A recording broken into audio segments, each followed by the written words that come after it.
அனைவருக்கும் வணக்கம்.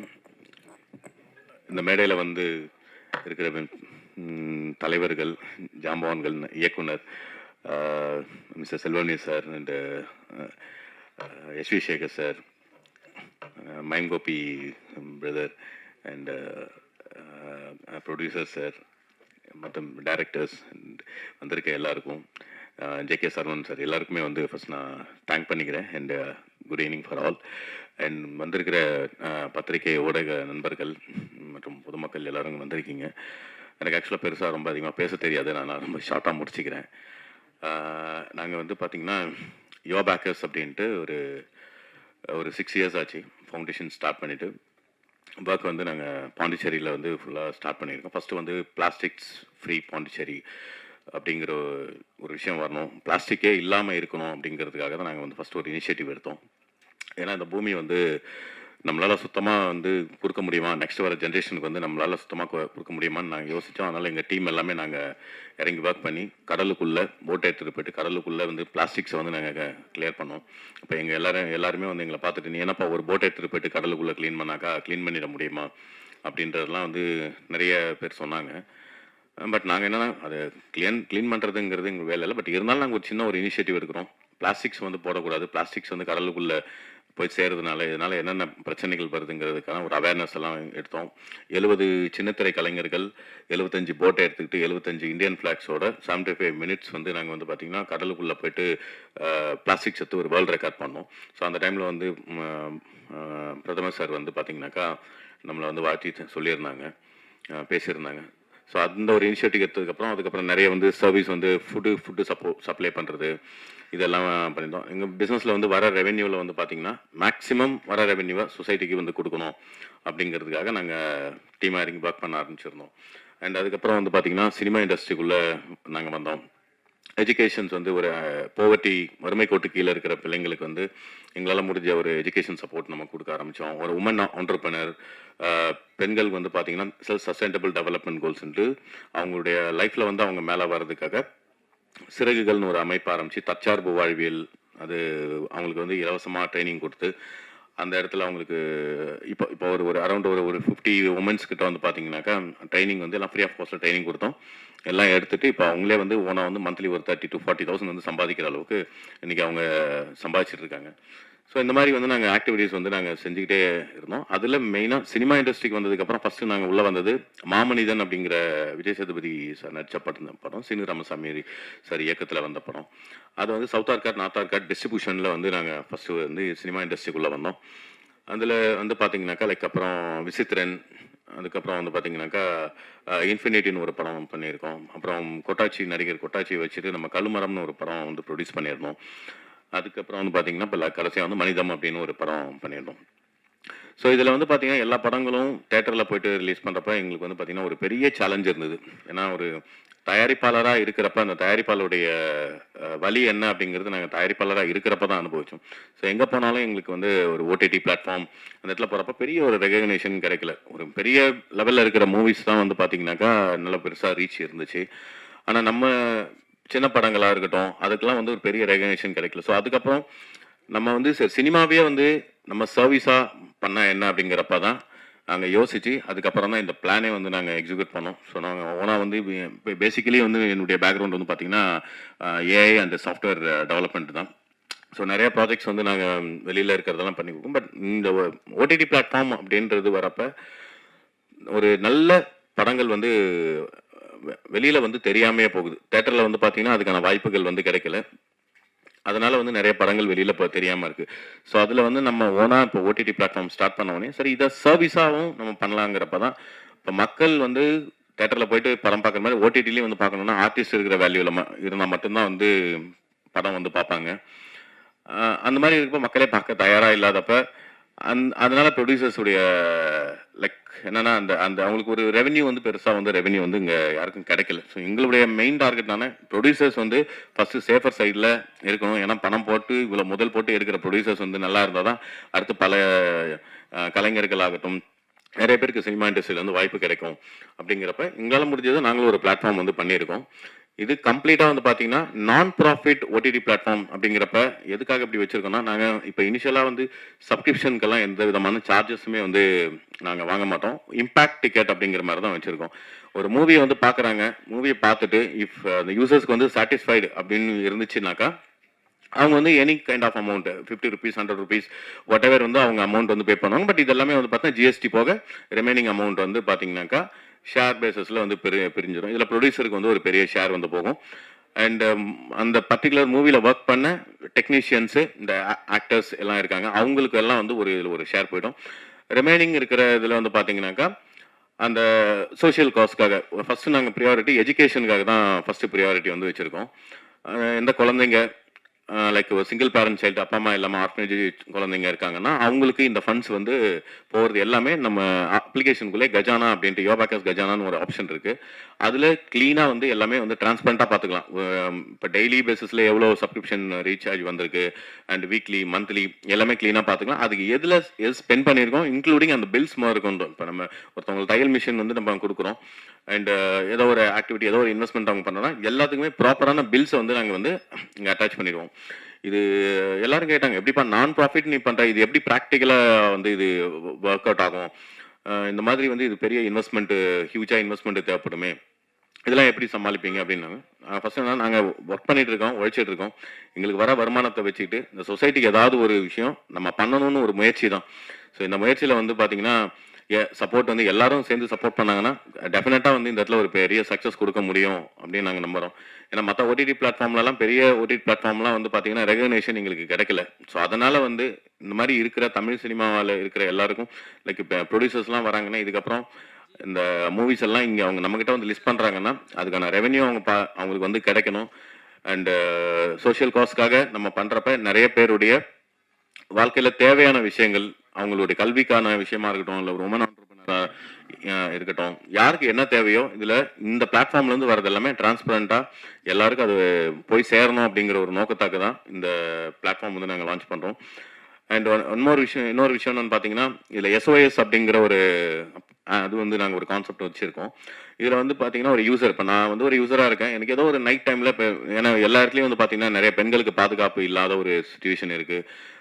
ஏதோ ஒரு பிரச்சனைகள் நடக்கிற டைமில் இன்றைக்கி போலீஸுக்கெல்லாம் 100க்கு நம்ம கால் பண்ணுறோம் அப்படின்னா கனெக்ட் ஆகிறதுக்கு மேபி அது கொஞ்சம் லேட் ஆகும். அப்படிங்கிறப்ப நம்ம தான் பாதுகாப்பு, நம்ம அக்கம் பக்கத்தில் சுற்றி இருக்கிறவங்க தான் நமக்கு பாதுகாப்பாக இருக்கணும் அப்படிங்கிற கான்செப்டுக்காக என்ன பண்ணியிருக்கோன்னா இந்த எஸ்ஓஎஸ் பட்டன் வந்து நாங்கள் வச்சுருக்கோம். ஒன்ஸ் எஸ்ஓஎஸ் பட்டனை கிளிக் பண்ணிட்டாக்கா ஃபஸ்ட்டு நம்மளுடைய ஆப்ரேட்டர்ஸ் இருக்காங்க. ஸோ அவங்களுக்கு வந்து இமீடியட்டாக 24/7 ஒர்க் ஆகும், அங்கே கனெக்ட் ஆகும். அந்த எஸ்ஓஎஸில் வந்து அவங்க பார்த்துட்டு ஜஸ்ட் எதுக்காக அந்த front camera, back camera, microphone access கேட்கணும், அங்கே நடக்கிற சூழ்நிலை என்ன அப்படிங்கிறது ஆப்ரேட்டர் சைடில் அவங்க பார்ப்பாங்க. ஏன்னா ஒரு சில இடத்துல ஒரு நைட் டைமில் யாரோ ஒரு திருடன் வந்து உள்ளே வந்துட்டான், எதுவும் அவங்களால பேச முடியலன்னா கூட அட்லீஸ்ட் அதை வந்து நம்ம டீமில் இருக்கிறவங்க பார்த்து வெரிஃபை பண்ணிவிட்டு வேலிடேட் பண்ணிட்டு அவங்க அதை அப்ரூவ் கொடுத்துட்டாங்க அப்படின்னா இந்த ஆப்பை டவுன்லோட் பண்ணி இருக்கிற அந்த நியர்பையில் இருக்கிற ஒரு கிலோமீட்டரில் இருக்க எல்லாருக்குமே வந்து ரியல் டைம் வந்து அலாரம் அடிக்கும். அந்த அலாரம் அடித்தோடனே அங்கே மேப் லொக்கேஷனும் வந்து அவங்களுக்கு இமீடியட்டாக அங்கே கனெக்ட் ஆகிடும். ஸோ அதை கிளிக் பண்ணிட்டு வந்தால் யாருக்கு உதவி தேவையோ அந்த இடத்துல இமீடியட்டாக வந்து பார்த்தீங்கன்னா ஒரு ஆள் போகிறது அப்படின்றப்ப ஒரு 10 பேருக்கு அங்கே கனெக்ட் ஆகணும், 10 பேர் அங்கே போனாங்கன்னா அங்கே ஏதோ நடக்க ஒரு குற்ற செயலை வந்து நம்மளால் வந்து தடுக்க முடியும் அப்படிங்கிற ஒரு கான்செப்டில் தான் இந்த ஒரு விஷயத்தையும் நாங்கள் அதில் இன்க்ளூட் பண்ணியிருக்கோம். ஸோ இது அப்புறம் வந்து பார்த்தீங்கன்னா ஏஐ டெக்னாலஜி, ஏஐ பேஸ் பண்ணி பார்த்தீங்கன்னா கம்ப்ளீட்டாக மூவியே வந்து ஜென்ரேட் பண்ணுறதுக்கு நம்ம ஓன் எல்எல்எம் வந்து பார்த்தீங்கன்னாக்கா நம்மளே டெவலப் பண்ணியிருக்கோம். அதில் அது வந்து ஃபேஸ் 2ல் வந்து லான்ச் பண்ணுறோம். ஸோ சினிமாவில் வந்து படம் எடுக்கணும் அப்படின்னு பெரிய பட்ஜெட்டில் போயிட்டு எல்லாம் பெரிய அமௌண்ட்டாக வந்து இன்வெஸ்ட் பண்ணிட்டு இருக்காங்க. ஸோ அது வந்து ஃபஸ்ட்டு அந்த படம் எடுக்கிறதுக்கு முன்னாடி ஏஐயில் வந்து இப்போ என்ன டெக்னாலஜி நிறைய வந்து அந்த படம் எப்படி இருக்கும், சீன் பை சீன் எப்படி பண்ணலாம், டைலாக்லேருந்து விஷுவல்ஸ்லேருந்து எல்லாமே அவங்க பார்த்துட்டு இது இப்படி தான் நம்ம வந்து இந்த படம் இப்படி தான் வந்து அவுட் வருவோம் அப்படிங்கிறது தெரிஞ்சிச்சுன்னா அதுக்கப்புறம் போயிட்டு ப்ரொடியூசர்ஸுக்கிட்டே யார்கிட்டையும் நம்ம வந்து காமிக்கலாம். ஓகே இது இந்த அவுட் இப்படி தான் வரும் அப்படின்னா ஒரு கிளாரிட்டி வந்து இதனால் வந்து தேவையில்லாத எக்ஸ்பென்சஸை வந்து குறைக்கலாம். எந்தெந்த ஷார்ட்ஸ் தேவையில்லாத ஷார்ட்ஸ்லாம் வருதுங்கிறத ஏஐயில் ஒரு ரஃபாக ஒரு மூவி மாதிரி நம்ம பண்ணி பார்த்துட்டு அதுக்கப்புறம் வந்து நம்ம மெயினாக வந்து அடுத்த ப்ரொடக்ஷனுக்கு நம்ம போகலாம் அப்படிங்கிறதுக்காக ஒரு கான்செப்டும் நம்ம அதை பண்ணியிருக்கோம். ஸோ இது வந்து ஃபேஸ் 2ல் வந்து லான்ச் ஆகும். ஸோ இப்போது இந்த இது வந்துடலாம் இப்போ அந்த ஓடிடியில் வந்து நம்ம லான்ச் பண்ணியிருக்கோம். இது வந்து நான் எப்பயுமே என்னென்னா கடவுள் சிவனை தான் பிலீவ் பண்ணுவேன். நம்ம முயற்சி பண்ணுவோம், நம்ம முயற்சி பண்ணாக்கா முடியாது ஒன்றும் இல்லை. ஸோ எல்லாரும் வந்து ஊர் கூடி தேர் இழுத்தா அந்த தேர் மூவ் ஆகுன்ற மாதிரி நீங்கள் எல்லாரும் இருக்கீங்கன்ற நம்பிக்கையில் இதை நம்ம ஸ்டார்ட் பண்ணியிருக்கோம். உண்மையாக சொல்ல போனால் எக்ஸ்பெக்டேஷன் கிடையாது. ஏன்னா எதிர்பார்த்தால் ஏமாற்றம் நிச்சயம் அப்படிங்கிறது நான் அடிக்கடி நம்ம எதிர்பார்க்காம நம்ம கடமையை கரெக்டாக செஞ்சுட்டு இருந்தோம்னா நம்ம எதிர்பார்க்காதெல்லாம் நடக்கும் அப்படிங்கிற மாதிரி தான் இது வரைக்கும் லைஃப்பில் நான் பார்த்துருக்கேன்.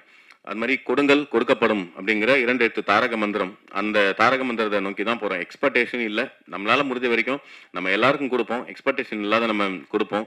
நம்ம என்ன கொடுக்குறோமோ அது நமக்கு திரும்ப கிடைக்கும்.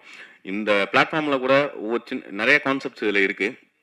பட் இப்போ ஒவ்வொன்றா ஒவ்வொரு ஃபேஸாக தான் நம்ம வந்து லான்ச் பண்ணோம். நம்ம வந்து நமக்கு தெரிஞ்ச விஷயத்த ஒரு ஒரு ப்ராடக்டாவோ இல்லை ஒரு பணமாவோ ஏதோ ஒரு உதவியாக கொடுக்கும். நம்மகிட்ட இருக்கிற ஞானத்தையும் வந்து பார்த்தீங்கன்னா நம்ம அதை மற்றவங்களுக்கு வந்து கொடுக்கணும் அப்படிங்கிற ஒரு தாட் வந்து மனசுக்குள்ளே இருக்குது. இங்கே டீமில் இருக்கிறவங்க எல்லாரும் அப்படி தான். மற்றவங்களுக்கு ஏதாவது ஒரு விஷயத்த நம்ம உதவியாக செஞ்சுக்கிட்டே இருக்கணும். அந்த மாதிரி இந்த உதவிகளும்ன்றது இது வரைக்கும் எந்த பிளாட்ஃபார்மும் ஒரு நான் ப்ராஃபிட்டாக வந்து மற்றவங்களுக்கு செய்யணும்னு வந்து வந்திருக்காங்களான்னு எனக்கு தெரியல. இது ஆக்சுவலாக நான் பார்க்கல, தெரியல, மன்னிச்சிருங்க. ஆனால் இப்போ நம்ம ஏன் இதை செய்யணும் அப்படிங்கிறப்ப யூசர்ஸ் எல்லாரும் வந்து அதை யூஸ் பண்ணி பார்த்து யாரோ ஒருத்தவங்க ஒரு பெனிஃபிட் கிடைக்குது அப்படிங்கிறப்ப நம்ம பிளாட்ஃபார்ம் இங்கே வந்து நல்லா ரீச் ஆகிற டைமில் ஆட்டோமேட்டிக்காக சின்ன படங்கள் எல்லாருமே வந்து நல்லா வெளியில் தெரிவாங்க. எல்லாரும் வந்து சம்பாதிப்பாங்க. எல்லாருக்கும் ஒரு வின்வின் சுச்சுவேஷன் வரும். தொழிலாளர்கள் இப்போ சார் செல்வமணி சார் வந்து இங்கே வந்திருக்காங்க. தொழிலாளர்கள் இன்னைக்கு வந்து எவ்வளோ அந்த கஷ்டப்பட்டு இருக்காங்க, எப்படி ப்ரொடியூசர்ஸ் எப்படி கஷ்டப்பட்டுருக்காங்க, அந்த மாதிரி இருக்காங்க. அவங்களுக்குலாம் வந்து ஒரு நிரந்தரமான ஒரு வருமானம். ஏன்னா இந்த நம்ம அப்ளிகேஷனில் வர எல்லா அமௌண்ட்டும் வந்து பார்த்தீங்கன்னா டிடிஎஸ் கட் பண்ணிவிட்டு அவங்களுக்கு ப்ராப்பராக வந்து உங்களுக்கு நம்ம யுவர் பேக்கர்ஸ் இந்த ஓடிடி லான்ச்சுக்கு திறப்பு விழாவுக்கு வருகை தந்திருக்கின்ற என்னுடைய நண்பர்கள் அனைவருக்கும் என்னுடைய வணக்கம். அதுபோன்றே பத்திரிகையாளர்கள், ஊடகவியலாளர்கள் அனைவருக்கும் கூட மாலை வணக்கம் தெரிவித்துக் கொள்கிறேன். இது ஒரு புதிய நிகழ்ச்சி. வழக்கமாக ஆடியோ ரிலீஸில் சந்திச்சோன்னாம இப்போ ஓடிடி லான்ச்சில் சந்திக்கிறோம். திரைப்படத்துறை எப்படி வேகமாக வளர்ந்துட்டு இருக்கிறது இது ஒரு அடையாளம். ஓடிடியும் ஒரு தியேட்டர் தான். இப்போ ஓடிடியில் படம் வந்து முதல்ல ஓடிடி வந்து சினிமாவுக்கு வந்து ஒரு பலம் சேர்க்கிற ஒரு கருவி மாதிரி முதல்ல வந்தது. ஆனால் அதுவே நம்மளை அழிக்க போகிற ஒரு துறையாக மாறப்போகுதுன்னு தெரியாமல் போயிடுச்சு. சினிமா துறைக்கு ஓடிடி வந்த உடனே ஓடிடி அவங்க வந்து பெரிய கார்பரேட் செக்டர்ஸ் உள்ள வரும்போது தங்களுடைய பேங்கிங் சிஸ்டத்துக்கு முதல்ல என்ன பணம் கட்டமோ அந்த பணம் கொடுத்து அந்த பொருள்லாம் வாங்கிட்டாங்க. இப்போ அவங்களுடைய லைப்ரரி ஃபுல்லாகிடுச்சு. ஃபுல்லான பிறகு இப்போ தர வேண்டிய பணம் கூட தர தயாராக இல்லை அவங்க. இப்போ ஓடிடி நிறுவனங்கள் வந்து முன்னாடி 100 ரூபா ஒரு பொறுமையான ஒரு பொருளை 500 ரூபா கொடுத்தாங்க, 1000 ரூபா கொடுத்தாங்க, 2000 ரூபா கூட கொடுத்து வாங்கினாங்க. அப்போ இண்டஸ்ட்ரி என்ன நினச்சிட்டாங்க, நம்ம பொருளோட விலை அதிக மதிப்பு உயர்ந்துடுச்சு, 100 ரூபா பொருள் 200 ரூபா ஆயிடுச்சு, இல்லை 200 ரூபா பொருள் 500 ரூபா ஆயிடுச்சுன்னு வந்து ப்ரொடக்ஷன் காஸ்ட்டை இன்க்ரீஸ் பண்ணிட்டாங்க. அது நமக்கு அப்போ தெரியாமல் போச்சு. இது வந்து நம்மகிட்ட இந்த முதல்ல வாங்க ஆரம்பிக்கிறாங்க, அப்புறம் நிறுத்த போகிறாங்கன்னு தெரியல. அதனால இப்போ எல்லாருமே நம்ம என்ன பண்ணிட்டாங்க வந்து 100 ரூபாய்க்கு ப்ரொடக்ஷன் இருந்தது எல்லாமே இப்போ 200 ரூபா 500 ரூபா ஆயிடுச்சு. இப்போ என்ன பண்ணிட்டாங்க ஓடிடி 100 ரூபா பொருளுக்கு 10 ரூபா கூட தயாராக இல்லை. இப்போ இண்டஸ்ட்ரி இப்போ வந்து ஸ்ட்ரைக் அனௌன்ஸ் பண்ணாலும் ஷூட்டிங் இல்லை, ஸ்ட்ரைக் அனௌன்ஸ் பண்ணாலும் ஷூட்டிங் இல்லை, படம் யாரும் பார்க்க முடியல. இதுதான் இப்போ ஓடிடியோட நிலைமை. இப்போ இந்த ஓடிடி படம் முன்னாடி நம்ம படத்தை போட்டி போட்டுக்கிட்டு வாங்கின ஓடிடி இப்போ படம் ஃப்ரீயாக கொடுத்தா கூட வேணாங்கிறாங்க. அப்போ ஏறக்குறைய தமிழ் சினிமாவில் 250 திரைப்படங்கள் ரிலீஸ் ஆகுது. எடுக்கிற படங்கள் அதிகம், ரிலீஸ் ஆகிற படங்கள் 250 படங்கள். அதில் நெட்ஃப்ளிக்ஸ், அமேசான் மாதிரி இருக்கிற நிறுவனங்கள் வந்து 10லேருந்து 15 படம் வருஷத்துக்குன்னு இப்போ ரெடி பண்ணிக்கிட்டாங்க. அவங்க பேங்கிங் ஃபுல்லாகிடுச்சு, லைப்ரரி ஃபுல்லாகிடுச்சு. இப்போ டெய்லி டே டு டே இதுக்கு இயர்லி ஒரு 10லேருந்து 12 படம். அப்போ அவங்க ஒரு 20 படம்லேருந்து 25 படம் வாங்கினாங்க. இன்னொரு 25 படங்களை மற்ற சோனி, சன் நெக்ஸ்ட்டு, ஆஹா இது மாதிரி இருக்கிற ஓடிடியில் வரும். அப்போ ஒரு 50 திரைப்படங்கள் மட்டும்தான் அதிகபட்சமாக ஒரு வருடத்துக்கு ஓடிடி வாங்குவாங்க. இப்போ இவங்க தான் டிசைட் பண்ணுறாங்க திரைப்படங்கள் எப்போ ரிலீஸ் பண்ணணும். முன்னாடிலாம் ப்ரொடியூசர் டிசைட் பண்ணாங்க, அதுக்கப்புறம் டைரக்டர் டிசைட் பண்ணார் என் படம் பொங்கலுக்கு, என் படம் தீபாவளிக்குன்னு. முன்னாடி போன 2-3 வருஷத்துக்கு முன்னாடி வரைக்கும் ஹீரோ டிசைட் பண்ணாங்க, பூஜை போடும்போது என் படம் தீபாவளிக்கு வரும், என் படம் பொங்கலுக்கு வரும்னு. இப்போ தமிழ் சினிமாவில் எந்த ஹீரோவும் டிசைட் பண்ண முடியாது, ஓடிடி தான் டிசைட் பண்ணும் உங்கள் படம் எப்போ வரணும். அதுதான் இப்போ தமிழ் சினிமாவோட நிலைமை. இப்போ இது போல் 50 திரைப்படங்கள் வந்து ஓடிடி வாங்கினது போக மீதி இருக்கிற 200 திரைப்படங்களை தயாரிப்பாளர்கள் திரையரங்கத்துக்கு கொண்டு போக முடியல, பொதுமக்கள்கிட்ட கொண்டு போகிறதுக்கு வழியே இல்லாமல் இருக்குது. அப்போ இது போன்ற ஓடிடிகள் வர்றது மிக நல்ல விஷயம். அப்போ குறைஞ்சபட்சம் என் படத்தை ஜனங்க பார்க்கறதுக்கு ஒரு சாதனமாக இந்த ஓடிடி அமையும். இப்போது இருக்கிற பெரும்பாலான ஓடிடிகள் இப்போ வந்து சேட்டலைட் சேனல் இல்லாத இருக்க ஓடிடி, இப்போ சன் டிவி, சன் நெக்ஸ்ட் வச்சுருக்காங்க. அது மாதிரி இல்லாத சேனல் ஓடிடி எல்லாமே ஹெட் ஆஃபீஸ் வந்து மும்பையில் இருக்கும். நம்ம ஊரில் படம் எடுக்கிற ப்ரொடியூசருக்கு தமிழை தவிர வேறு எதுவும் தெரியாது. அங்கே தமிழுக்கு போய் பேசி அவங்களோட படத்தை மார்க்கெட் பண்ணி அதை ரிலீஸ் பண்ணுறதுக்கு முடியவே முடியாது. யாரோ ஒரு புரோக்கர் மூலம், யாரோ ஒரு மீடியேட்டர் மூலம் இப்படி தான் வந்து அந்த படங்களை கொடுக்கணும். அப்போது தமிழ் முதல்ல எனக்கு ரொம்ப சந்தோஷம் என்னன்னா, ஓடிடியில் தமிழ் பேச தெரிஞ்ச ஒரு ஆள் இப்போ உள்ளே வந்திருக்காங்கிற வகையில் உங்களுக்கு சந்தோஷம். யுவர் பேக்கர்ஸ் அந்த வகையில் மிகப்பெரிய வாழ்த்துக்களை தெரிவிச்சு. ஏன்னா இவங்க முதல்ல சுரேஷ் கிஷோர் யாருன்னு எனக்கு தெரியாது. முதல்ல ஒரு எஸ்வி சேகர் சொன்ன மாதிரி வெங்கி என்னோட நண்பர், அவர் ஃபோன் பண்ணி அவர் இருக்கான்னு நினச்சிருக்கேன் நான் வந்து அது இங்கே வர வரைக்கும். ஆக்சுவலாக வந்து நேற்று என்னோட திருமண நாள், இன்னைக்கு சின்ன ஒரு பார்ட்டி இருக்குது, இதை முடிச்சுட்டு வரேன்னு சொன்னால் அவர் வந்து இல்லைங்க எனக்காக எப்படியாவது நீங்கள் வந்துட்டு போயிடுங்கன்னா, இப்போ 3:30 மணிக்கு ஃப்ளைட்டில் இறங்கி இதை முடிச்சுட்டு மறுபடியும் இன்னைக்கு நைட் நான் ஹைதராபாத் போகிறேன். அந்த அளவுக்கு வெங்கி வந்து என்னோட நெருங்கிய நண்பர். அது மட்டும் இல்லாமல் இது மாதிரி ஒரு ஓடிடி வந்து தமிழ் சினிமாவுக்கு வர்றதுங்கிறது உங்களுக்கு நல்ல விஷயம், வரவேற்கத்தக்க விஷயம். அப்போ நல்ல விஷயம் நடக்குது, எப்படியாவது நம்ம அதில் நம்மளும் பார்ட்டிசிபேஷன் இருக்கணும்னு. இன்னொரு சின்ன ஒரு சுயநலமும் இருக்குது. இந்த லாபத்தில் ஒரு 20% வந்து நம்மளுடைய தொழிலாளருக்கு கொடுக்குறேன்னு வந்து கிஷோர் வந்து ஒரு உறுதிமொழி கொடுத்துருந்தாரு. சரி பரவாயில்ல, வந்து லாபகரமாக நடக்கணும். லாபகரம் நம்ம போகிறதால ஒரு சின்ன 1% அது லாபகரமாக நடக்கிறதுக்கு ஒரு வாய்ப்பு இருக்குன்னா பரவாயில்ல, தொழிலாளருக்கு ஒரு உதவியாக இருக்கும் அப்படிங்கிற அளவில் இந்த நிகழ்ச்சியில் கலந்துட்டோம். இங்கே வந்த பிறகு தான் தெரியுது இவங்க ஏற்கனவே வந்து ஒரு 6 வருஷமாக வந்து இந்த துறையில் இருந்திருக்காங்க. அது எல்லாம் சாஃப்ட்வேர்லேயும் ஏஐலேயும் அவங்களுக்கு ஒரு நல்ல அனுபவம் இருக்குது. அப்போது நிச்சயமாக இவங்களால வந்து இந்த டிஜிட்டலில் சரியான மீடியா மூலம் திரைப்படங்களை பொதுமக்களுக்கு கொண்டு செல்ல முடியுங்கிற ஒரு நல்ல நம்பிக்கை இருக்குது. இப்போ நீங்கள் உங்கள் சின்ன அட்வைஸ் என்னென்னா கிஷோருக்கு, இந்த திரைப்படங்கள் நல்ல திரைப்படங்கள் இதில் வரும் அப்படிங்கிற எண்ணத்தை முதல்ல வந்து பொதுமக்கள் உருவாக்கணும். ஸ்ரீ சிவசந்தரில் ஒரு விஷயம் என்னென்னா, ஃப்ரீயாக கொடுக்க வருதுங்கிறதுக்காக எல்லாத்தையும் ஜனங்க பார்த்துட மாட்டாங்க. அதனால் இந்த படங்கள் அது நீங்கள் விலை கொடுத்து வாங்குற படமாக இருக்கலாம், இல்லை ஷேரில் வாங்குற படமாக இருக்கலாம். ஷேரில் கூட நான் எப்போ கொடுக்க தயாராக இருப்பேன்னா, உங்களுக்கு குறைஞ்சபட்சம் வந்து ஒரு 1 லட்சம் பயனாளிகள் உங்ககிட்ட இருக்காங்க, இல்லை ஒரு 1 மில்லியன் சப்ஸ்கிரைபர் உங்ககிட்ட இருக்காங்கன்னா டெஃபினட்டாக ஷேரில் வர படங்கள் உங்களுக்கு 100லேருந்து 150 படங்கள் வருடத்துக்கு நிச்சயமாக வந்துடும். ஏன்னா ஒரு 1 மில்லியன் இருக்காங்க, ஒரு 10 லட்சம் பேர் இருக்காங்கன்னா அதில் ஒரு 50,000லேருந்து ஒரு 5 லட்சம் படங்கள் பார்த்தா கூட அவங்களுக்கு வந்து ஒரு ஷேர் வகையில் ஒரு நல்ல வருமானம் வரும். அப்போ அந்த 1 மில்லியன் சப்ஸ்கிரைப்ஸ் எப்படி ரீச் ஆகுறதுன்னா, நம்மக்கிட்ட இருக்கிற இது வந்து குறைவாக இருக்கலாம், கண்டென்ட் குறைவாக இருக்கலாம், ஆனால் அது தரமானதாக இருக்கணும். அதுதான் ஒரு விஷயம். தரமான பொருள் எங்கே இருந்தாலும் அதை தேடி போய் வாங்குற நிலைமையில இன்னைக்கு மக்கள் இருக்காங்க. ஒரு நல்ல ஹோட்டல் இருக்குன்னா அவர் 100 கிலோமீட்டர் கூட போய் சாப்பிட்றாங்க. ஒரு நல்ல ஷாப்பிங் சென்டர் இருக்குன்னா ஒரு 50 கிலோமீட்டர் போனாலும் பரவாயில்ல, நாங்கள் போய் வந்து ஷாப்பிங் பண்ணுற மனநிலைக்கு மக்கள் வந்திருக்காங்க. அப்போ நல்ல திரைப்படங்களோ இல்லை வந்து நல்ல பொருட்களோ எல்லாமே நல்லதாக இருக்கும், தரமாக இருக்கிற போது ஜனங்கள் இதை வாங்க தயாராக இருக்காங்க. அந்த வகையில் நீங்கள் ஃப்ரீயாக வருது சும்மா கொடுக்குறாங்க அப்படிங்கிற மாதிரி உங்கள் கண்டென்ட்டை அது மாதிரி வந்து கலந்துட்டிங்கன்னா உங்களோட ஆப் வந்து பயனில்லாமல் போயிடும். அதனால் வந்து நீங்கள் வாங்குகிற திரைப்படங்கள் அது ஹீரோ இருக்குன்னு அவசியம் இல்லை, ஆனால் கண்டென்ட் வைஸு அந்த திரைப்படங்கள் மிக நல்ல திரைப்படங்களாக இருக்கும். ஏன்னா இப்போ நம்ம இப்போ என்ன நினைக்கிறாங்கன்னா, இப்போ வந்து இந்த டிஜிட்டல் வந்த பிறகு நல்ல திரைப்படங்கள், நான் சொல்கிறது திரைப்படங்கள் வெற்றி அடையலாம் தோல்வி அடையலாம், அது வேற விஷயம். ஆனால் அக்லி சினிமாஸ் வந்து இப்போ வர ஆரம்பிச்சிருச்சு. அக்லின்னா நான் சொல்கிறது வந்து ஆபாசமும் அப்படி இல்லை, படமே எப்படின்னு இல்லாமல் வந்து ஒரு அக்லி ஷார்ட் வைக்க தெரியாமல், அதை எப்படி கம்போஸ் பண்ணணும்னு தெரியாமல், ஆர்டிஸ்ட் எப்படி பர்ஃபார்ம் பண்ணணும்னு தெரியாமல், இது போன்ற படங்கள் வந்து குவியும் போது நல்ல திரைப்படமும் அந்த திரைப்படமும் தண்ணீர் சாக்கடையில் கலந்த தண்ணீர் மாதிரி ஆயிடுது. அப்போ நீங்கள் இதை தேர்ந்தெடுக்கும் போது நாங்கள் ஹீரோ படம் எடுங்க, இல்லை ஸ்டார் வேல்யூ உள்ள டைரக்டர்ஸ் படங்களை போடுங்க நான் சொல்லலை.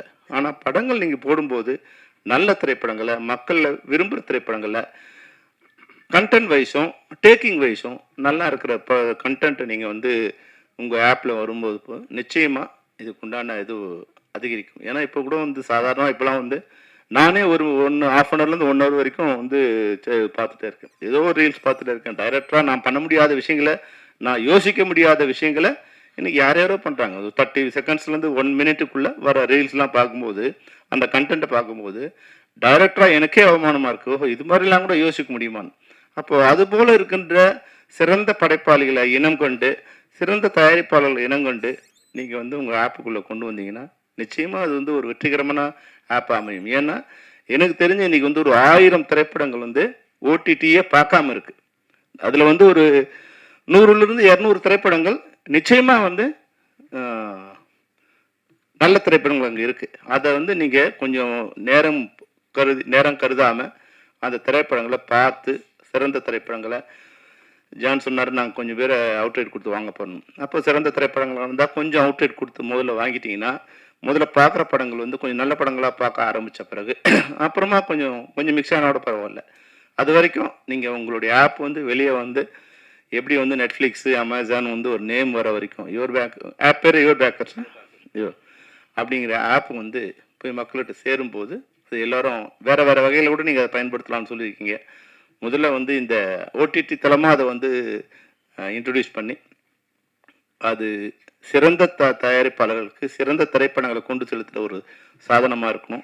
அந்த வகையில் உங்களுடைய ஓடிடியை எங்களுடைய FFC சார்பாக, தமிழ் திரைப்படத்துறை சார்பாக உளமாற நெஞ்சார வாழ்த்துகிறேன். வரவேற்கின்றோம். உங்களுடைய வருகை நல்வரவாகட்டும். நன்றி. 6 மணினா இன்னும் 19 நிமிஷம் தான் இருக்கு. எவ்வளோ பேர் எப்படி பேச வரீங்கன்னு தெரியல. ஷார்ட்டாக முடிச்சுக்கிறேன். இங்கே வரை இருந்திருக்கக்கூடிய அனைவருக்கும் என்னுடைய நன்றிகள். யுவர் பேக்கர்ஸ் ப்ளே நிறைய விஷயம் செல்வமணி சார் சொல்லிட்டு போயிட்டாங்க. பட் அதான் நினச்சிட்டு இருந்தேன் நம்ம பேசணுன்னுட்டு. ஓடிடின்னு சொன்னாவே அது வந்து ஒரு பண முதலைகளுடைய கோட்டை. அந்த கோட்டைக்குள்ளே வந்திருக்கீங்களே, இது தனியாக இருக்கும்போது கேட்கணும்னு நினச்சது தான். பட் அது எல்லாத்தையுமே சார் உடச்சிட்டு போயிட்டார். அமேசானோ நெட்ஃப்ளிக்ஸோ சாதாரணமாக வரல. அவங்க போட்டிருக்க இன்வெஸ்ட்மெண்ட்லாம் நம்மளால் சினிமாவில் நினச்சி கூட பார்க்க முடியாத இன்வெஸ்ட்மெண்ட் வேர்ல்டு வைடு. இப்போ விளையாட்டுக்கு இலங்கை போயிட்டோம்னா சில ஓடிடிஸ் இருக்காது. அங்கே வந்து நெட்ஃப்ளிக்ஸ் இருக்கும், அமேசான் இருக்கும். இன்னொரு கண்ட்ரி இப்போ செசல்ஸ் போயிருந்தேன் நான். அங்கே போனோம்னா அங்கே நெட்ஃப்ளிக்ஸ் இருக்குது, அமேசான் இருக்குது. அந்த ஊருக்கு சினிமாவே கிடையாது. ஆனால் அதை சுற்றி என்ன சினிமா இருக்கோ அதை தூக்கி வச்சுருக்கிறான். ஸோ உலகம் முழுவதும் சினிமா பண்ணிட்டு இருக்கிறான். அவன் தமிழ்நாட்டிலேயே சினிமா பண்ணுறான். அப்போ தமிழ்நாட்டில் சினிமா பண்ணுறதுக்கு ஒரு ஓடிடி பண்ண முடியுமா அப்படின்னு பார்த்தா கவர்மெண்ட் தான் பண்ணணும். அதுக்கான முன்னெடுப்புகள் எதுவும் இது வரைக்கும் நடக்கலை. சரி, பரவாயில்ல. அதை ஒருத்தவங்க பண்ணும்போது நம்ம வாழ்த்தலாம், ஆனால் பயமுறுத்தக்கூடாது. ஆனால் நம்ம பேசுறது எல்லாமே அவங்களுக்கு பயமாக தான் இருக்கும். ஏன்னா அது உண்மை. நம்ம பேசுறது உண்மைங்கிறப்ப உங்களுக்கு அது பயமாக தான் இருக்கும். ஏன்னா ஒரு 2 படம் பண்ணோம். நாக்கெல்லாம் இங்கே வரைக்கும் வந்துருச்சு 2 படத்துக்கு. ஆமாம். ஸோ டைரக்டர் தான், ப்ரொடக்ஷன் கூட கிடையாது. அப்போ அந்த ப்ரொடியூசர்ஸ் என்ன ஆயிருப்பாங்கன்னு நினைக்கும் போது தான் நமக்கு பக்குன்னு இருக்குது. ஏன்னா நம்ம ஊர்லேருந்து இயக்குநர்களோ நடிகரோ நாங்களாம் ஓடி வந்துடுறோம். எங்களுக்கு பெரிய அடிப்படை கிடையாது, பெரிய சொத்து கிடையாது. இங்கே வந்து எங்களுக்கு லட்சங்களே போதுமானதாக இருக்கும். அப்போ எங்களுக்கு ஒரு 5 லட்சம் 10 லட்சம் 20 லட்சம்னு சூப்பர்னு வந்துடுறோம். 2 கோடி 3 கோடிங்கிறப்போ நான் டைரக்டரு 2 கோடி நான் பார்த்தது இல்லைன்னு வச்சுக்கோங்களேன். அதுக்கு முன்னாடி நான் 10க்கு 10 ரூமில் இருந்திருப்பேன். ப்ரொடியூசர்கிட்ட ஸ்ட்ரிக்டாக சொல்லுவேன், சார் என்ன சார் நீங்கள் ஒரு பேசிக் நாலேஜ் இல்லையா ப்ரொடியூசர்கிட்ட, இன்னைக்கு 5.5 லட்சம் வேணும் சார், நாளைக்கு 8.5 லட்சம் வேணும் சார், நாளைக்கு 10 லட்சம் வேணும் சார், இது இப்படி எடுக்கணும் சார். அவருக்கு தான் புரியாதெல்லாம் எல்லாம் சொல்லி 5.5 கோடி. அந்த படத்துக்கு எந்த அடிப்படை வியாபாரமும் இருக்காது. 5.5 கோடி. ஆனால் நான் என்னுடைய அடிப்படையில் என் மொத்த சொத்தே என் வீட்டில் 5 லட்சம் தாண்டாது. வீடே இருக்காது, வாடகை வீட்டில் இருப்போம். ஸோ அந்த கலைஞர்கள்கிட்டையும் ஒரு குறைந்தபட்ச நியாயம் இருக்கணும். எல்லார்ட்டையும் நியாயம் எதிர்பார்க்குறோம். உங்ககிட்ட நியாயம் இருக்கா? சிறந்த கதை திரைக்கதைகளோட வர்றீங்களா? நல்ல உழைப்பு இருக்கான்னு கேட்டால் நம்ம அதுவும் ஒரு கேள்விக்குள்ளதான் இருக்கு. ஏன்னா ஓடிடி பற்றி அவர் பேசிட்டாரு, மற்ற விஷயங்கள் பற்றி எல்லாரும் பேசலாம். பட் என் டிபார்ட்மெண்ட் பற்றி நானும் பேசணுமா இல்லையா? ஸோ அவனை இழுத்து விட்டுட்டு அவனுக்கு 2.5 லட்சம் 3 கோடி 4 கோடின்னு சொல்லிட்டு 6 கோடி 7 கோடி 8 கோடின்னு இழுத்து விட்டுட்டு கடைசியாக அந்த திரைப்படம் ஒரு இடத்துல போய் நின்றும். ஏன்னா அதுக்கு ஒரு பேசிக் வியாபாரம் இருக்கும். இப்போ அவங்க சொன்னாங்க நெட்ஃப்ளிக்ஸாக இருக்கட்டும், அமேசானாக இருக்கட்டும், அதில் படம் போட்டதுனால மட்டும் படத்தை பார்த்துருவாங்களான்னு கேட்டால் இல்லை. ஏன் நெட்ஃப்ளிக்ஸை நீங்கள் திறந்தீங்கன்னா எத்தனையோ லட்சம் படங்கள் இருக்குது. நம்ம எல்லாருமே அதை நம்ம வாங்கியிருக்கிறோம், விலை கொடுத்து வாங்கியிருக்கிறோம். எல்லா படத்தையுமே பார்த்துட்டோம். பார்க்கறது இல்லை, நம்ம படத்தை செலக்ட் பண்ணுறோம். அமேசான் சில லட்சக்கணக்கான படங்கள் இருக்கு, செலக்ட் பண்ணுறோம். ஹாட்ஸ்டாரில் லட்சக்கணக்கான படங்கள் இருக்கு, செலக்ட் பண்ணுறோம்.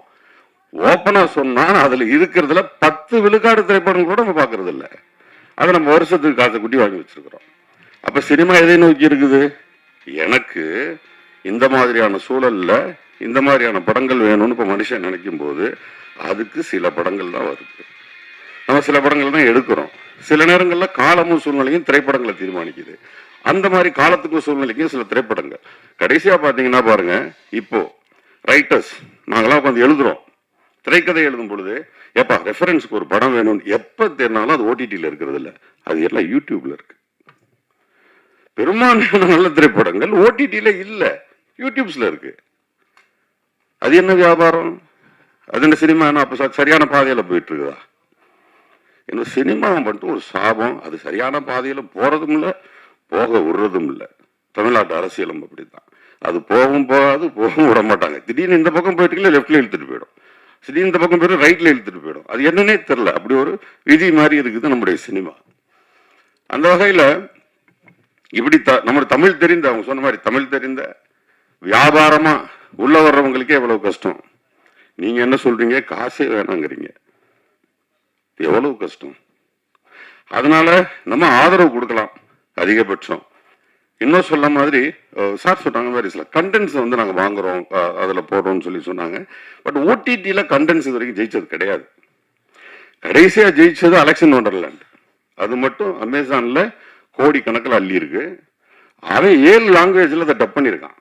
அந்த 7 லாங்குவேஜில் ஏன் டப் பண்ணியிருக்கான்னா, நான் சொன்னேன் இல்லையா, உலகம் முழுவதும் அமேசான் இருக்குது, அங்கே பூரா அதை எடுத்துகிட்டு போகிறான். ஏன்னா இவனுடைய இசையிலையும் ஒளியிலையும் ஏதோ இருக்குது அதில்.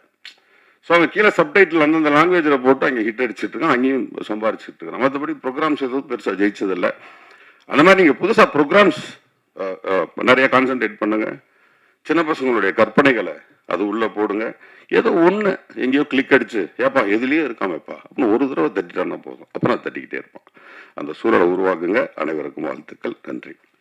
அனைத்து உறவுகளுக்கும் நன்றி. முதல்ல வணக்கம். தங்கச்சிமாக்கு பெரிய வாழ்த்துக்கள். ரொம்ப அழகாக பேசின தங்கச்சிமா. ரொம்ப கோர்வையாக பேசுறது ரொம்ப அழகான விஷயம். அதுவும் தமிழில் பேசுறது ரொம்ப கஷ்டம். எந்த ஒரு ஆங்கில வார்த்தை இல்லாமல் ரொம்ப அழகாக இவ்வளோ கோர்வையாக பேசுறதுக்கு பெரிய மூளை வேணும். நமக்கு அந்த மூளை இல்லை. அதனால் தங்கச்சிக்கு பெரிய வாழ்த்துக்கள். இவ்வளோ நாள் பேசுறது தங்கச்சிக்கு ஒரு கை தட்டிக்கலாம். நீங்கள் எவ்வளோ அழகாக தொகுத்து வழங்குறது ரொம்ப கஷ்டம். உண்மையிலே இவ்வளோ பேரை ஞாபகம் வச்சுட்டு பேசுறதே கஷ்டம். அது எழுதி வச்சு பேசணும், அதை மறந்துடும். அப்படி இந்த மூளை அப்படி தான், எல்லாத்தையும் மறந்துடும்.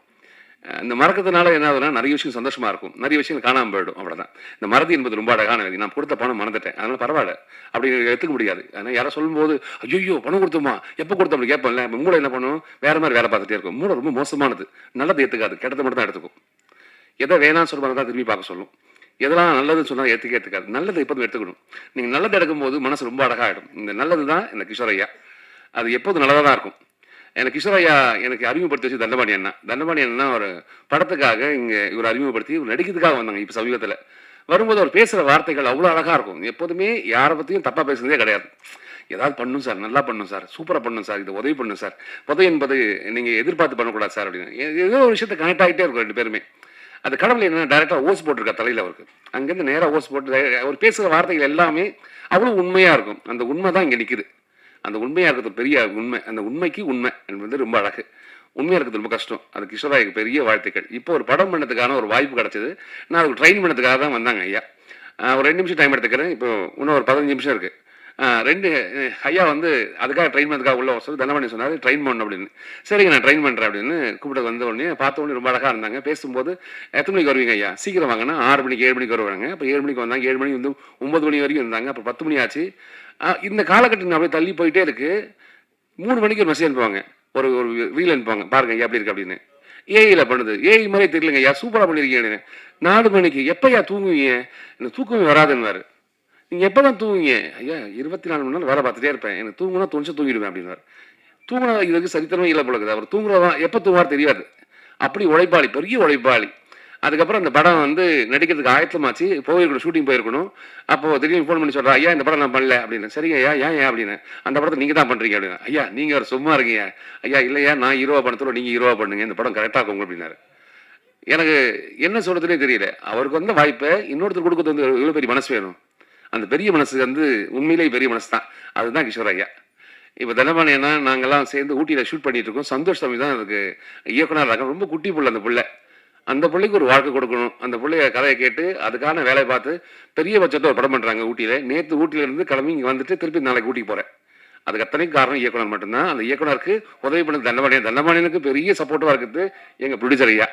நல்லா கைத்தட்டிக்கலாம் உண்மையிலே. முயற்சி திருவினையாக்கும் சொல்லுவாங்க. முயற்சி தான் வாழ்க்கையில். இந்த நடக்கிற என்பது முயற்சி, உட்கார என்பது முயற்சி.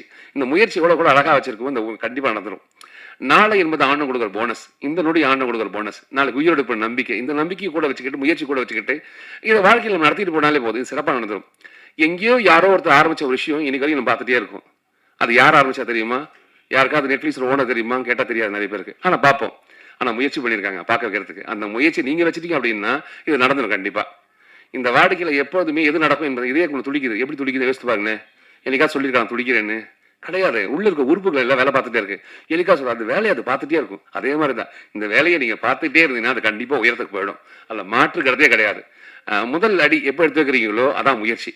அதை அடுத்த அடிக்கு போக சொல்ல ரெண்டாவது முயற்சியாக மாறிடுது. இந்த முயற்சி எப்போது நீங்க எடுத்துக்கிட்டே இருக்கீங்களோ வாழ்க்கை சூப்பரா வந்துடும். ஆண்டவன் நம்ம ஏன் படைச்சிருக்கேன்? பிறந்துட்டோம், எப்படி இறந்துடுவேன்? இந்த இடப்பட்ட காலத்தில் நம்ம யாரும் கண்டுபிடிக்கிற வாழ்க்கை. அந்த வாழ்க்கை ரொம்ப அழகா ஆரம்பிச்சிருக்காரு ஐயா. அவர் கூட இருக்க மக்கள் எல்லாரும் சூப்பரா வச்சிருக்காரு. தனக்கு மட்டும் வாழ்க்கையே கிடையாது, நமக்கான வாழ்க்கை. இந்த உறவுகள் எல்லாமே தொப்புள் கொடியில் பிரிஞ்சு தான். நம்ம எல்லாருமே ஏன் தொப்புள் கொடி உங்ககிட்ட இருக்கும், இந்த தொப்புள் கொடியில் அங்கே இருக்கும். எல்லாரும் ஒரு தொப்புள் கொடி தான். அதுல இருந்து பிரிஞ்சு வந்து தான் நம்ம எல்லாருமே. இதெல்லாம் ஒன்னா சேரும் போது இது பெரிய விஷயமே கிடையாது. யுவர் பேக்கர்ஸ் அது யுவர் பேங்கரா மாறும் கண்டிப்பா.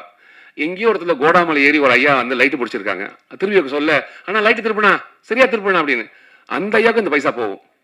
அதோட முயற்சி ரொம்ப அழகான முயற்சி. அந்த முயற்சி திருவினையாக்க என் மனப்பூர்வமான வாழ்த்துக்கள். நல்ல மனிதர், சிறந்த மனிதர். இது வரைக்கும் பழகின மக்கள்ல ரொம்ப குறைஞ்ச மக்கள் தான் ரொம்ப ஆட்டு பக்கத்துல இருப்பாங்க. ஏன் அப்படின்னா ரொம்ப பிடிச்ச மாதிரி இருப்பாங்க. அவங்க பேசுற வார்த்தைகள் எல்லாம் உண்மையா இருக்கும். அந்த உண்மைக்கு பெரிய வாழ்த்துக்கள்ங்க. இன்று போல் என்றும் சிறப்பா இருக்க மனப்பூர்வமான வாழ்த்துக்கள் அனைவருக்கும். மீண்டும் ஒரு முறை சொல்றேன், இங்க இருக்க மக்களே நீங்களே இதை வந்து முதல்ல உங்க செல்போன்ல வந்து டவுன்லோட் பண்ணாலே போதுமானது. இதுவே 100 பேர் வந்திருப்போம். இங்கே துவங்கட்டும். இந்த துவக்கம் இனிதே அமைய என் மனப்பூர்வமான வாழ்த்துக்கள். வாழ்க வல்லாண்டு, வாழ்க வளமுடன். நாம் பேசின வார்த்தைகள் யார் மனசா தெரிஞ்சோ தெரியாமல் புண்படுத்திருந்தால் பெரிய மன்னிப்பு. மகிழ்ச்சி. கைத்தட்டிகள் ஒரு வாட்டி. பத்திரிகை மற்றும் ஊடகத்துறை நண்பர்களுக்கு வணக்கம். மேடையில் அமர்ந்திருக்கும் அனைத்து ஆசான் அவர்களுக்கும் வணக்கம். இன்னைக்கு டைம் இன்னும் இல்லை, எல்லாருமே பேசிட்டாங்க. யுவர் பேக்கர்ஸ் இந்த ஃபங்க்ஷனுக்கு வர்றது எல்லாரும் சொன்ன மாதிரி தான். வெங்கி என்னோட ஃப்ரெண்டு. என்னென்ன தெரியாது, உடனே போங்கன்னு அவசரப்படுத்துவார் எப்பயுமே. சரி, இங்கே வந்து பார்த்த பிறகு கிஷோர் சாரோட ஒர்க், யுவர் பேக்கர்ஸுக்கு பேக்காக இருக்கிற கிஷோர் சாருக்கு ரொம்ப நன்றி அண்ட் வாழ்த்துக்கள் சார். பணம் சம்பாதிக்கிறதுக்கு தான் எல்லாருமே இங்கே வர்றோம். அந்த பணம் சம்பாதிச்சு அதை தான் சேர்த்து வைக்காம அதில் ஒரு சுயநலம் இல்லாமல் பொதுநலத்தில் இருக்கிறதுக்கு பெரிய மனசு வேணும் sir. Hats off you and ரொம்ப சந்தோஷமாக நிகழ்வாக இருக்குது. இன்னைக்கு ஒரு ஓடிடி லான்ச் ஆகுது. இன்னைக்கு சினிமா தயாரிப்பாளர் சங்கம் வந்து காலவரையற்ற ஸ்ட்ரைக் அனௌன்ஸ் பண்ணிட்டாங்க. இது என்ன நடக்க போகுதுன்னே தெரியல. ஆல்ரெடியே தயாரிப்பாளர் பயங்கர நஷ்டத்தில் இருக்காங்க. இவங்க வந்து கால அறவற்ற பட தயாரிப்பு நிறுத்தாட்டாங்க. எல்லாமே நாளையிலேருந்து எல்லாமே ஸ்டாப் நினைக்கிறேன். கண்டிப்பாக நீங்கள் அதை எழுதணும். எந்த நோக்கி சினிமா போயிட்டு இருக்குன்னு தெரியல. அந்த மாதிரி டைமில் யுவர் பேக்கர்ஸ் மாதிரி ஓடிடி வந்து மக்களுக்கு நல்ல படங்களை தேர்ந்தெடுத்து பண்ணணும் சார். நல்ல கண்டென்ட்டாக தேர்ந்தெடுங்க. கண்டிப்பாக வெற்றி பெற என்னோட வாழ்த்துக்கள். நிறைய சம்பாதிச்சுட்டு வந்து எங்கே டாக்ஸிலையோ அந்த ஊருக்கு போகலாமா? எங்கள் பெரிய டாக்ஸிலா. ரொம்ப நன்றி. ஜோஷிலாவா? தௌஷிலாவா? 10 days கொடுங்க, ப்ராக்டிஸ் பண்ணிடுறேன். இப்போ எக்ஸ்ட்ராடினரி கம்பேர். அந்த இது வர சொன்னது போல் தமிழும் ஆங்கிலமும் சரளமாக பேசக்கூடியவர். போஸ் வெங்கட் சொல்லிட்டே இருக்காரு, இன்னும் 5 நிமிஷம் தான் இருக்கு, இன்னும் 4 நிமிஷம் தான் இருக்குன்னு டென்ஷன். எனக்கு தெரிஞ்ச வரைக்கும் 30 செகண்ட் தான் இருக்குன்னு நினைக்கிறேன். எல்லாரும் சொல்றது போல துபாய் வெங்கி தள்ளி விட்டு அப்புறம் தான் கிஷோர் இவர் அறிமுகமானார். ஸோ எல்லாரும் வெங்கியோட ரெப்ரசன்டேஷனோட அங்கே வந்திருக்கோம். அவர் அங்கே துபாயில் இருக்கிறதுனால. ஸோ உங்களுடைய வாழ்த்துக்கள். உங்களுடைய இந்த முயற்சி திருவணியாகட்டும். அந்த காலத்தில் பாண்டிச்சேரி போவோம், காரை ஓட்டிகிட்டு போவாங்க. நீங்கள் ஓட்டிட்டு பாண்டிச்சேரியிலேருந்து காரை ஓட்டிகிட்டு வந்திருக்கீங்க. இந்த ஓடிடிலாம் ரொம்ப புரியாத ஒரு விஷயமா இருக்குது. அது முதல்ல தேட்டரில் ஓட்டிட்டு வாங்க, அப்புறம் தான் ஓடிடின்றான். அது என்ன புரியல எனக்கு. இப்போ பஞ்சதந்திரம் சுமாரான ஹிட்டு தான் தியேட்டரில். Biggest hit in OTT ever in the history of Tamil cinema ஒரு காமெடி படம். அப்போ ஓடிடினா என்ன அப்படின்னா, இன்றைக்கி ஷார்ட்ஸ் பார்த்த மக்களுக்கு வந்து 10 செகண்ட் 15 செகண்ட் 1.5 minutes பார்த்து பழக்கப்பட்ட மக்களுக்கு திரைப்படமே அந்த ஸ்பீடில் கேட்குறோம். ஏன்னா குறைஞ்சபட்சம் ரொம்ப அந்த காலத்தில் எம்கேடி தேவராஜ ஸ்பீடில் இருக்க எஸ்ஜே சூர்யாவே இன்றைக்கி அவ்வளோ தூரம் போயிடுச்சு. அப்போது how do you make a film அப்படின்னா அந்த 1.5 minutes கேப்சியூலில் ஃபாஸ்ட்டாக போ ஜார்ஜ் லூக்கஸ் நடிகர்களுக்கு எப்போவுமே சொல்லுவார் ஃபாஸ்டர் லவுடர்னுவார். எல்லா சினிமாவே இப்போ ஃபாஸ்டர் அண்ட் லவுடராக போனதுனால எங்கே வேணால் கட் பண்ணி எங்கே வேணால் நீ சொருகலாம். Make it into form of different shorts 1.5 minutes into 2 minutes into so on. So 120 minutes divided by 2. அத்தனை ஷார்ட்ஸுக்குள்ளே நீ கொண்டு அடக்கு அப்படின்னு சொல்கிற இந்த ஏஸ்தெட்டிக்ஸ் ஆஃப் சினிமாவே மாறிவிட்டது. அப்போது என்னன்னா the buyer dictates what you should do. ஏஸ்தெட்டிக்ஸாக வந்து இதுதான் ஃபஸ்ட்டு டைம் வந்து எப்படி சொன்ன டெய்லர் முதல்ல கொடுத்துட்டான், பேண்ட்டை தைச்சிட்டான், அதுக்கேற்ற மாதிரி நம்ம கால் கை வெட்டணுங்கிற அளவுக்கு இன்றைக்கி வந்து சினிமா வந்திருக்கு. இது ஒரு பக்கம். ஏற்கனவே உலகத்தில் இல்லாத ஒரு இடர்பாடு தமிழ் இந்தியாவுக்கு வேண்டி தான் உண்டு. என்னன்னா இன்ட்ரோல்னு எல்லா ஊர்லேயும் 1.5 hour தான், நம்ம ஊரில் 2.5 hour. ஏன்னா இன்ட்ரோல் ஒன்றுக்கு போனோம். ஸோ அந்த 1.5 hour ஃபாரின் ஃபில்ம்னா எக்ஸ்ட்ரா ஒரு 1 hour நம்ம ஆட் பண்ணுறோம். அது நம்ம ஃபர்ஸ்ட் ஹாஃப் நல்லா இருக்குது, செகண்ட் ஹாஃப் நல்லா இல்லை அப்படின்னு சொல்லுவது காரணம் செகண்ட் ஹாஃபில் தான் கதையை எதிர்பார்க்குறான், கிளைமேக்ஸ் எதிர்பார்க்குறான். ஃபர்ஸ்ட் ஹாஃபில் எப்படி ஓபிடிக்கலாம், இவன் தான் போனால் காமெடிலாம் பண்ணிட்டு இன்ட்ரோவில் நீ ஒரு பேங்க் கொடுத்துட்டு செகண்ட் ஹாஃப்லேயாவது கதையை சொல்லு அப்படிங்கிறான். அப்படி இருந்த ஃப்ரீடம்லாம் போய் இன்னைக்கு வந்து எல்லா நிமிஷமும் பேங்க் கொஞ்சம் கூட தொய்வு இல்லாமல் 99 மார்க் வாங்கினா நீ ஃபெயிலு, 100 வாங்கினா தான் பாஸு அப்படிங்கிற ஒரு காலகட்டத்தில் வந்திருக்கிற பொழுது வினோதமான ஒரு விஷயம் என்ன இருக்குன்னா அபரிவிதமான திரைப்படங்கள் தயாரிக்கப்படக்கூடிய காலகட்டம் இதுவாகத்தான் இருக்கின்றது. அது ஏன் என்றே புரியவில்லை. There is somewhere some money is available for people to produce films, knowing fully well it is not going to be sold, knowing fully well nobody is there to buy. இதில் ஸ்ட்ரைக் வேற, இப்போ ஏற்கனவே வேலை இல்லை, நம்ம strike வேற நம்ம இது பண்ணணும். ஏற்கனவே ஓடிடி வாங்குறது ஆள் இல்லை, இதில் 4 வாரம் கழிச்சு போடணும். தயவு செஞ்சு யார் போடுற முதல்ல காட்டுங்க கண்ணுக்கு அப்படிங்கிற மாதிரி ஒரு சுச்சுவேஷனில் எல்லாரும் பெரியவங்களுக்கு கொடுக்கறக்கூடிய ஒரு பிரச்சனைகளோ அவங்க அந்த ஒரு நிபந்தனைகளோ யங்ஸ்டர்ஸ்க்கோ இல்லை புது சின்ன படங்களுக்கு கொடுக்கவே கூடாது. அவன் படம் பண்ணுறதே பெரிய விஷயம். நீங்கள் வந்து நான் ப்ராஃபிட் ஆர்கனைசேஷன் அப்படிங்கிறீங்க, எல்லா ப்ரொடியூசருமே நான் ப்ராஃபிட் ஆர்கனைசேஷன் தான் நடத்திட்டு இருக்காங்க. அவனுக்கு எனக்கு கண்ணுக்கு தெரிஞ்சு பார்த்ததில்ல. 200-250 படம் எடுக்கிறாங்க.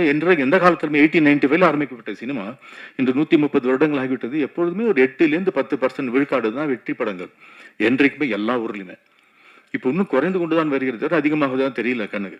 அப்படிங்கிறப்போ எங்கோ ஒரு இடத்துல எப்போ கொஞ்சம் 100 படங்கள் எடுத்தப்போ ஒரு 10 படம் ஓடிச்சு. இப்போ 200 படம் எடுக்கிறப்ப 20 படம் ஓடிச்சு. அப்போ என்ன இல்லை 200 படம் எடுக்கும்போது 10 படம் தான் ஓடுதுன்னா அப்போ தேவையில்லாமல் ஒரு 100 படம் எடுக்கிறோமா எங்கேயோ? அது என்னவோ தாலி அப்புறம் கட்டிக்கிறேன், ஃபர்ஸ்ட் நைட் முதல்ல முடிச்சிடன்ற மாதிரி ஷூட்டிங் முதல்ல படத்தை முடிச்சுவிடும், விற்கிறலாம் அப்புறம் பார்த்துக்கலாங்கிற அந்த விஷயத்தை கொஞ்சம் நிறுத்திவிட்டு இந்த படம் விற்குமா, நிஜமாக விலை இப்போ நிற்கிறதுக்கு போட்டி தாங்குமா, எழுதும்போது பேப்பர் பென்சிலில் பெரிய காசெல்லாம் செலவு இல்லை, அப்பொழுதே நம்ம வந்து கொஞ்சம் அந்த முன்னெச்சரிக்கையோட கருத்தடை செய்து விட்டோம் என்றால் அப்போதான் உங்களுக்கு நிம்மதியாக இருக்கலாம் என்று எனக்கு தோன்றுகிறது. Stop making too money films. அதுக்கு நல்லா யோசிங்க, இந்த படம் கண்டிப்பாக வெற்றி அடையும் என்று யோசிங்க. இல்லைன்னா பட்ஜெட் ரொம்ப கம்மி பண்ணுங்க.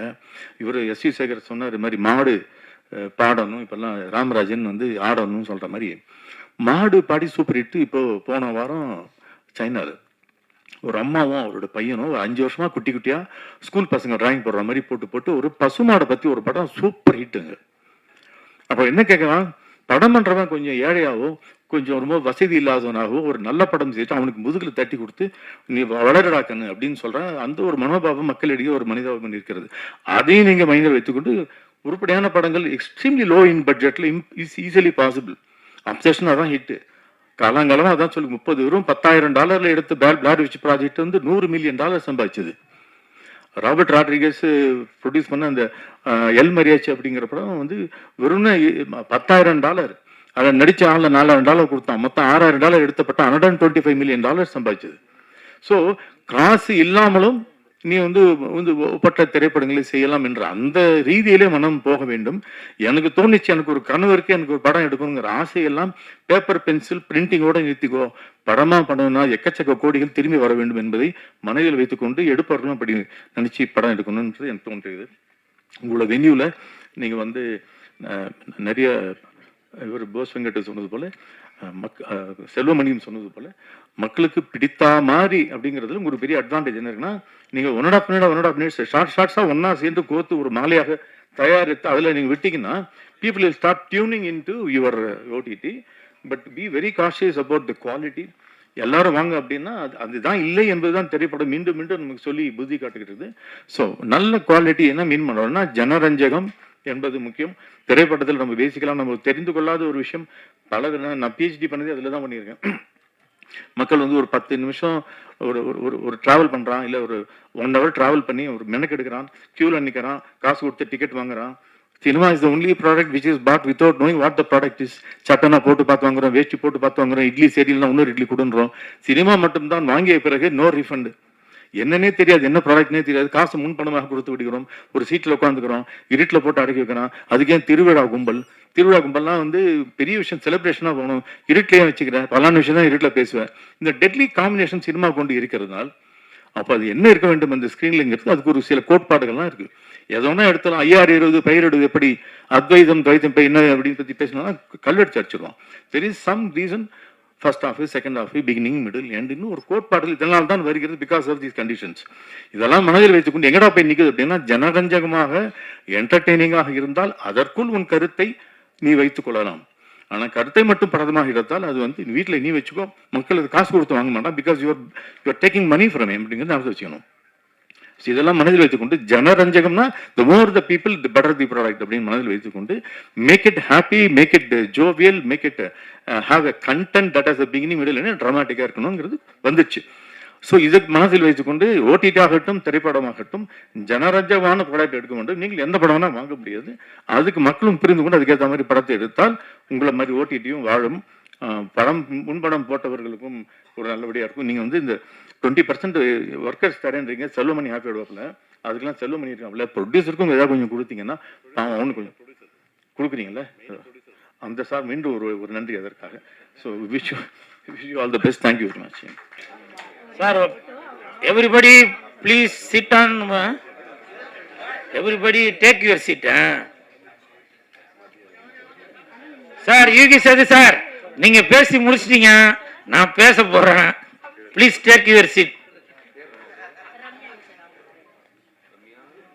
இது அவர் பேர் போஸ் வெங்கட் சார், நீங்க வெயிட் பண்றீங்களா கிளம்புறீங்களா? ஓகே, பாருங்க, உங்களுக்கு தெரியுது அவசரம்.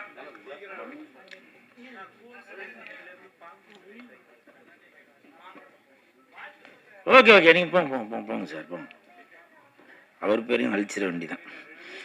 அவரை பத்தி பெருமையா பேசலாம்னு நினைச்சேன்.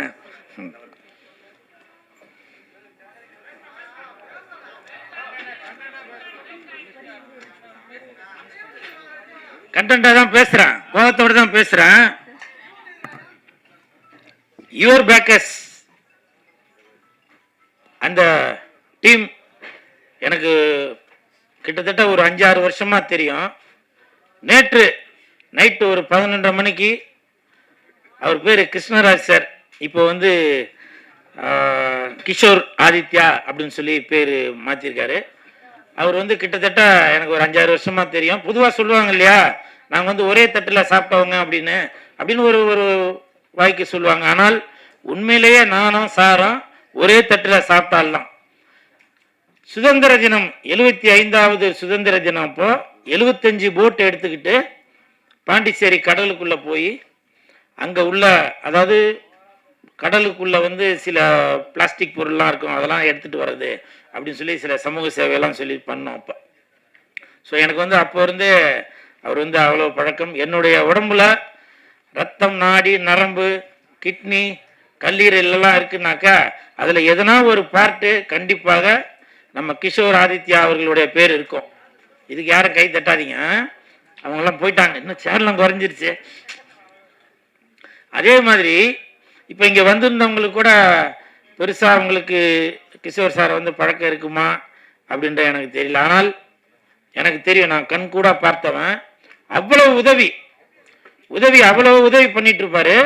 ஒரு தடவை நான் பாண்டிச்சேரிக்கு போயிருக்கப்ப ஒரு ஆட்டோவில் ஏறலான்னு போகிறப்ப அப்போ அவர் வந்து சொன்னார், சார் நீங்கள் யுவர் பேக்கர்ஸ் கூட சேர்ந்து ஒர்க் பண்ணீங்களா அப்படின்னு சொல்லிட்டு, எனக்கு வந்து அன்னைக்கு ஆட்டோ காசு வேணாம் அப்படின்னு சொல்லி சொன்னார்.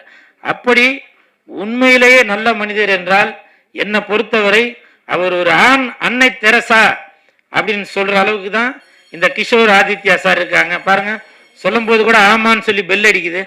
ஸோ அப்படி ஒரு உன்னதமான மனிதர் தான் இந்த ஆதித்யா கிஷோர் அவர்கள்.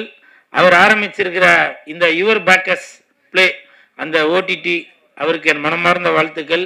அதாவது நான் ப்ராஃபிட், பணம் வேணாம் அப்படின்ற ஒரு ஐடியாவோட தான் ஆரம்பிச்சிருக்காரு. ஏன்னா மக்கள் பணம் மக்கள்கிட்ட தான் இருக்கணும் அப்படின்னு நினைக்கிறாரு.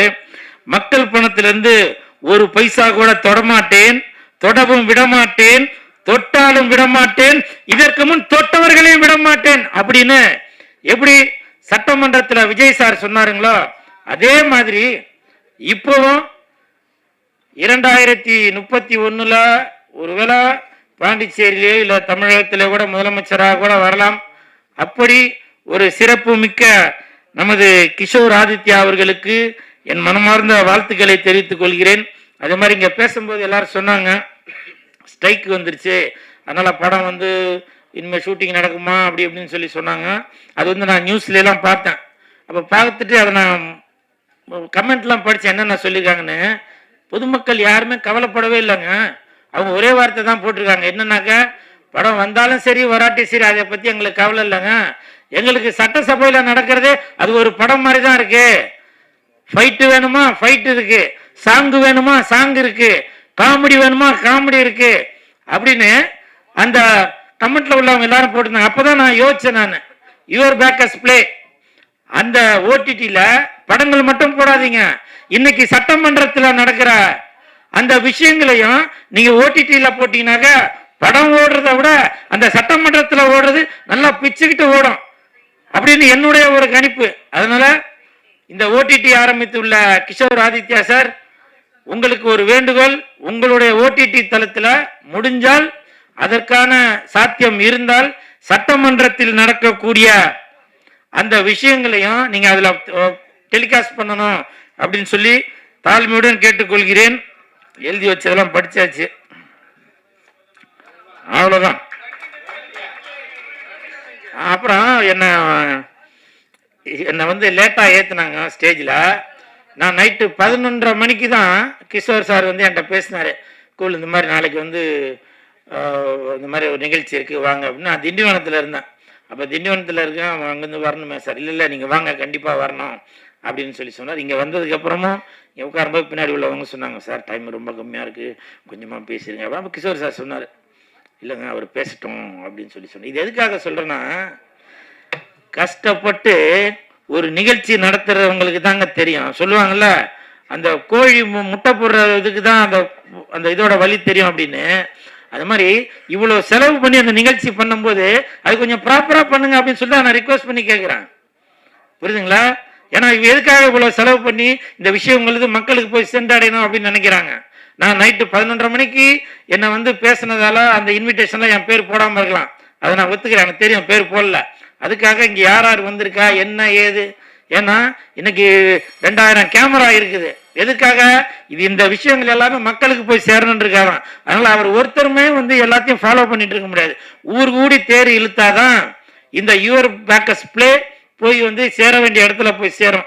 அதனால தாழ்மையான வேண்டுகோள், டோக்கிலா உங்களுக்கு தெரியும், மற்றவங்களாச்சும் மறந்துருப்பாங்க, உங்களுக்கு தெரிஞ்சிருக்குல்ல. ஏன்னா இன்னைக்கு தொகுப்பாளினி டோக்கிலா வந்து பார்த்தீங்கன்னாக்கா இன்னைக்கு காரு பங்களான்னு எல்லாம் வசதியோட இருக்காங்கன்னா அதற்கு காரணம் வந்து நமது கிஷோர் சார் தான். ஏன்னா கிஷோர் சார் பண்ற நிகழ்ச்சிகள் எல்லாமே அவங்க தான் தொகுப்பாளினியா இருப்பாங்க. உண்மைதானம்மா? அதுதாம்மா, அதுக்குதாம்மா சொல்றேன், ஒரு ஓனரும் வேணும்ல. ஸோ அப்படி அவர் யாரு பெல் அடிச்சுக்கிட்டே இருக்காரா? எனிவே இந்த பெல் அடிக்கிற அந்த நண்பருக்கும் என் மனமார்ந்த நன்றிகளையும் வாழ்த்துக்களையும் தெரிவித்துக் கொண்டு விடைபெறுகிறேன். நன்றி, வணக்கம், தேங்க்யூ.